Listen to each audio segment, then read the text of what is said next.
Таджикистане заблокирован Яндекс.Дзен, ресурс от Яндекса, где информационные агентства размещали свои новости. В Таджикистане в последние несколько лет часто практикуется блокировка социальных сетей и информационных изданий. На этот раз 12 апреля был заблокирован российский ресурс Яндекс.Дзен. Яндекс.Дзен – это продукция Яндекса, которая позволяет частным и юридическим лицам публиковать статьи, новости, видео и прочее. На данный момент в Яндекс.Дзен находятся порталы русской страницы Радио Азоди и Азия Плюс. После блокировки основного ресурса информационного агентства Азия Плюс, news.tj, издание начало публиковать свои материалы в Яндекс.Дзен. Этот ресурс помогал читателям обходить блокировки. Между тем, служба связи не комментирует блокировку Яндекс.Дзен. Напомним, что с лета прошлого года новостный портал Азия Плюс подвергается блокировкам. Первая блокировка,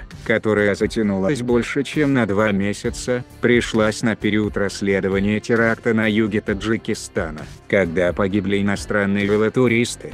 Посольство западных стран обеспокоено блокировкой новостных сайтов в Таджикистане. Второй раз доступ к новостному сайту медиагруппы был ограничен 6 ноября на 10 дней.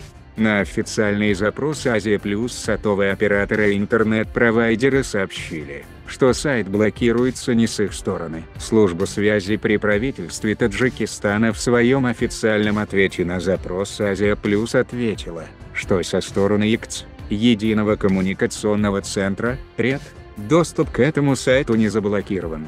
Между тем, сама редакция Азия Плюс не получала никаких официальных и неофициальных объяснений причины закрытия сайта. По словам экспертов отрасли, помимо службы связи блокировку интернет-ресурсов в Таджикистане с недавних пор технически имеют возможность осуществлять и некоторые силовые ведомства.